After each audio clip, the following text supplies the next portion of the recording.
Hola, bienvenidos. Les habla el profe Yus. Hoy hablaremos del predimensionamiento de sistemas estructurales en pórticos de concreto reforzado. En primer lugar, pues hay que tener en cuenta el tema de la configuración estructural. Recuerde que la configuración estructural tiene que ver con la forma general de la estructura de los edificios. En el proceso de diseño estructural hay dos grandes etapas. Una es la configuración o concepción estructural y la segunda es el cálculo estructural como tal. Esas etapas a su vez se subdividen. Entonces tenemos acá la configuración geométrica, que tiene que ver con el problema de la forma, la configuración de los elementos estructurales, que tiene que ver con la escogencia del sistema estructural y constructivo, la decisión sobre los elementos estructurales a utilizar y en cuanto a su ubicación, tipo y dimensiones. Y los elementos no estructurales, como son las mamposterías y demás, divisiones, que hay que tener en cuenta su ubicación, su dimensión y la interacción que tienen con la estructura. El segundo proceso es el cálculo estructural, que tiene que ver con todo el manejo de las fuerzas, la modelación de la estructura, su análisis y el diseño de los elementos, que es reforzarlos para que puedan soportar los esfuerzos. En cuanto a los elementos estructurales y en cuanto a los elementos no estructurales, pues tiene que ver con que ellos puedan sostenerse durante un sismo o en general en la vida del edificio y no vayan a tener complicaciones pues, de caerse o desprenderse de la estructura. Si miramos esos dos procesos, habíamos visto que el cálculo estructural tiene menos peso, digamos, en cuanto a la importancia que tiene frente al comportamiento de la estructura en un fenómeno sísmico.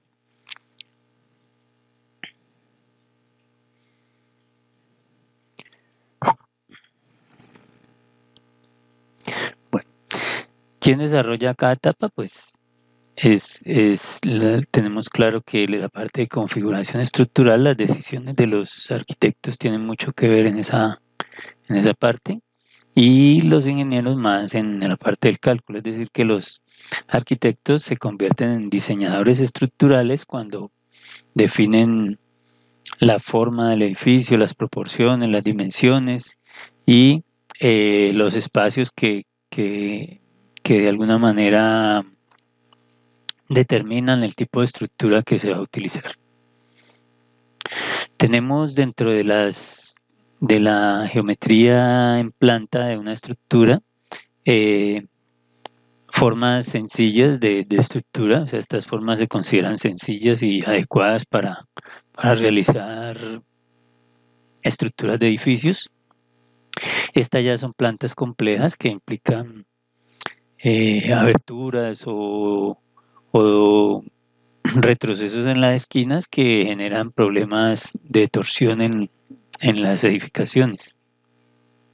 En cuanto a la elevación, o sea, la altura, la geometría en altura, entonces estas se consideran elevaciones sencillas y estas serían elevaciones complejas que pueden tener problemas de comportamiento estructural frente a sismos. Aquí tenemos la matriz de forma de los edificios, donde muestra que plantas sencillas con elevaciones sencillas van a dar estructuras sencillas, pero cuando ya se empiezan a generar plantas o elevaciones complejas, pues dependiendo de si la planta es compleja, pero la elevación es sencilla, pues entonces hay una dificultad de tipo torsional, como se ve aquí, se puede dar unos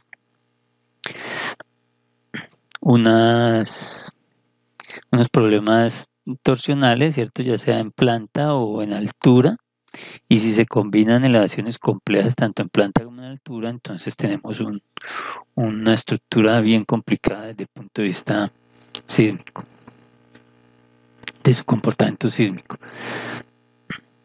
La forma de cambiar eso, pues es usando formas estructurales sencillas. Entonces yo puedo a través de juntas sísmicas separar las partes del edificio de tal forma que cada parte tenga una forma estructural sencilla y eso me permite un comportamiento más adecuado y más predecible.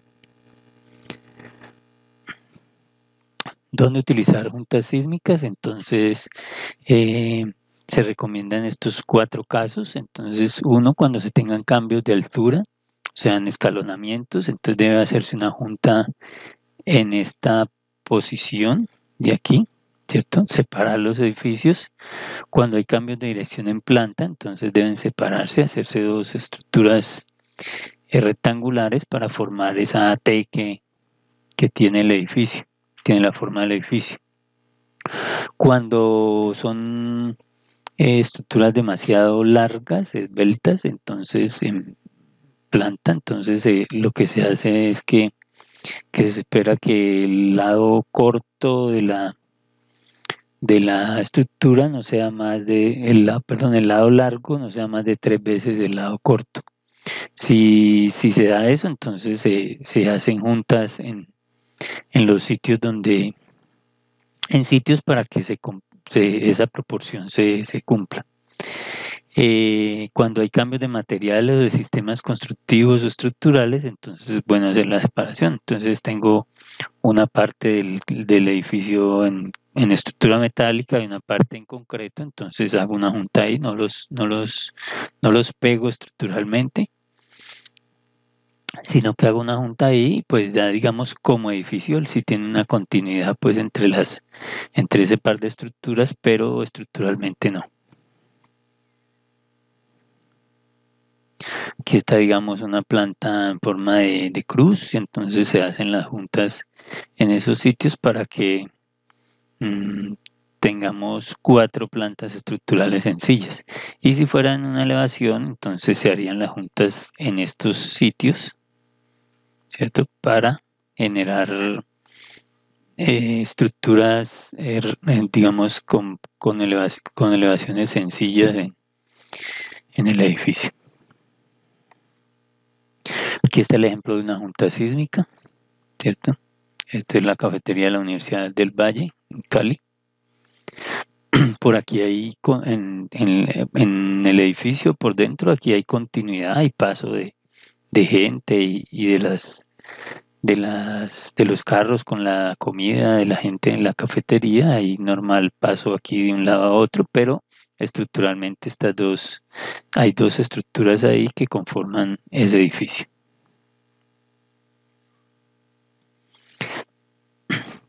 Aquí podemos ver una junta en un escenario deportivo, ¿cierto? Y aquí hay una junta que se da incluso verticalmente en la fachada y lo que se hizo fue taparla con este elemento de aluminio para que no se viera el hueco.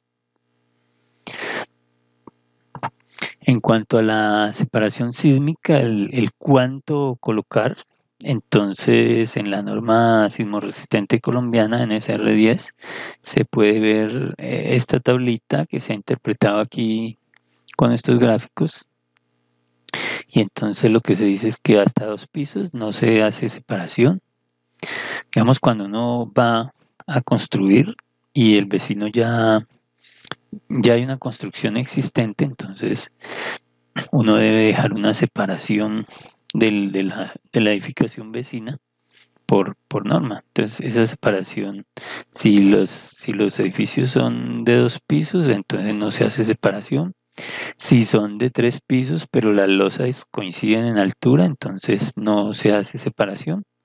Si hay 3 pisos, hasta 3 pisos, pero las losas no coinciden, no van a coincidir las del edificio nuevo con el edificio ya existente, entonces deja 1% de la altura del edificio nuevo, el 1% de la altura del edificio nuevo. Y si son más de 3 pisos, con losas coincidentes, entonces se deja el 2% de la altura del edificio nuevo. Si son más de 3 pisos, pero las losas no coinciden, entonces sería el 3% del edificio nuevo. En el caso de que no haya lote vecino o que el vecino ya haya dejado su separación, entonces lo que le exigen es que al nuevo, a la persona nueva que construye, deje el 1% del edificio nuevo, o sea que coja el límite de su lote y se corra 1% de su altura hacia, hacia su lote. Vamos a dar un ejemplo de predimensionamiento y aquí de configuración, en este caso de configuración, entonces tenemos un lote pues más o menos con estas medidas, una planta irregular en H, y entonces la idea es que es necesario plantear unas juntas de construcción, entonces una junta sísmica, entonces inicialmente sería en este punto de acá, la otra sería en este punto de aquí, ¿cierto? Allí serían las separaciones. Bueno, entonces ya sabemos que estas son las separaciones que hay que dejar y que estos son los criterios, ¿cierto? Entonces en cambios de altura, en cambios de dirección y eso. Si miramos acá, hay cambios de dirección en planta, entonces es necesario dejar esas juntas. Bueno, entonces estos como además son sistemas constructivos y estructurales diferentes, sistemas estructurales y constructivos, entonces sería necesario dejar una junta aquí y una junta acá. ¿De acuerdo? Bueno.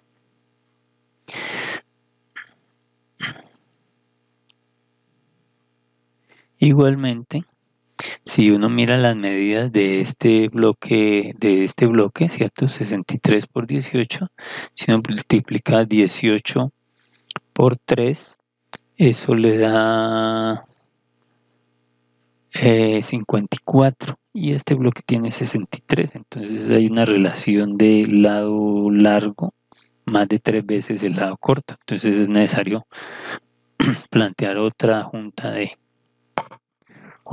sísmica en un punto acá, que es lo que se hizo aquí. Entonces esas serían las juntas, el planteamiento de las juntas allí. ¿Cuánto separarse? Entonces quedamos en que como este edificio no es con un vecino, sino que es propio, entonces la idea es que las deformaciones que se puedan presentar en el último piso no sean mayores del 1% de la altura de los edificios. Entonces, como tengo de un lado el 1% de un edificio y de otro lado el 1% del otro edificio, entonces adoptaríamos el 2% como medida para hacer la separación. Entonces, por eso aquí, por ejemplo, en este edificio que tiene 8 pisos y este edificio que tiene 5 pisos, entonces tenemos una altura del de 8 pisos de 24 metros y una altura del de 5 pisos de 15 metros. Entonces lo que hacemos es que dejamos una separación del 2% de la altura y en este caso lo hacemos del edificio más bajo porque en este punto sería donde se presentarían los golpes en caso de que estos edificios se movieran. Entonces la idea es que aquí se cumpla lo del 2%. Entonces el 2% del edificio más bajo, que son 15 metros, nos da 30 centímetros. Es decir que la junta aquí que vamos a dejar entre estos dos bloques es de 30 centímetros. Si los dos edificios, digamos, tienen la misma altura, pues, y son 8 pisos, entonces serían 24 metros, y entonces esos 24 metros, el 2% de 24 dan 48 centímetros, entonces la junta debe ser más o menos 48 centímetros, que la vamos a plantear como de 50 centímetros.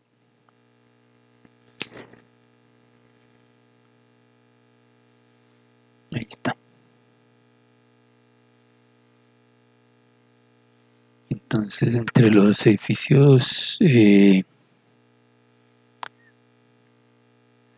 de donde está el edificio de 6 pisos serían 30 centímetros y en las otras partes donde los edificios tienen mayor altura, entonces se toman 50 centímetros.